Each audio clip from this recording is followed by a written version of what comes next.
Puan Ifah, maaf ganggu. Saya baru dapat panggilan daripada Datuk Jaafar. Mereka tak jadi ambil projek yang kita bentangkan minggu lepas.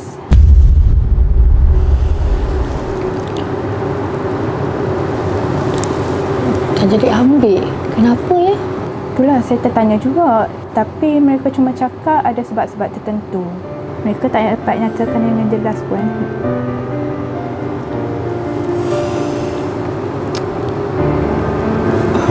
Tak apalah. Mungkin bukan rezeki kita. Terima kasih ya. Sama Puan.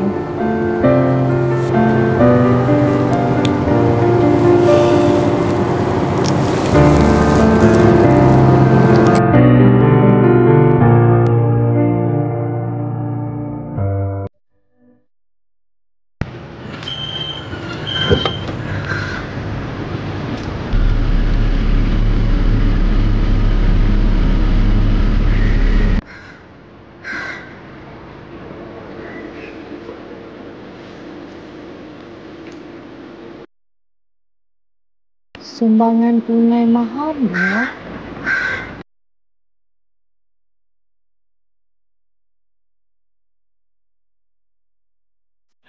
Tengah susah, tengah sempit, tengah dalam keadaan masalah, luaskan rezeki orang, Allah luaskan rezeki.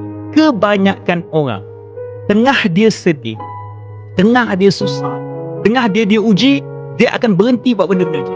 Jangan berhenti yang itu. Itulah punca rezeki kita.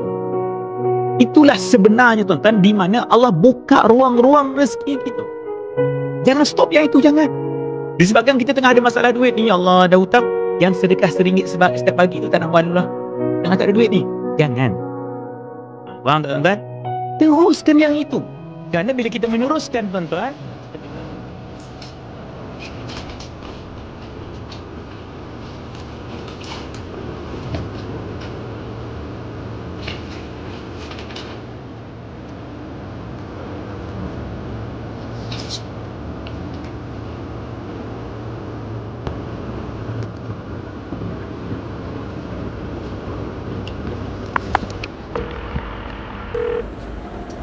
Hello, Assalamualaikum. Waalaikumsalam, Puan. Saya Puan Ifah.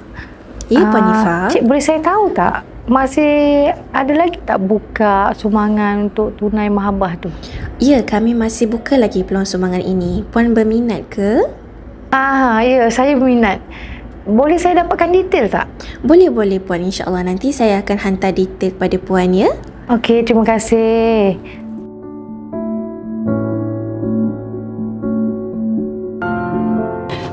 Puan, kita bakal dapat 2 projek ni.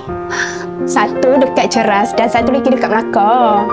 So, dua-dua projek ni insya-Allah boleh cover separuh daripada kerugian sebelum ni. Puan, profit yang kita bakal dapat ni pun besar, Puan. Ya Allah, syukurnya ni semua Allah yang bagilah. Terima kasih, Mak. Terima kasih. Sama-sama, Puan. Alhamdulillah.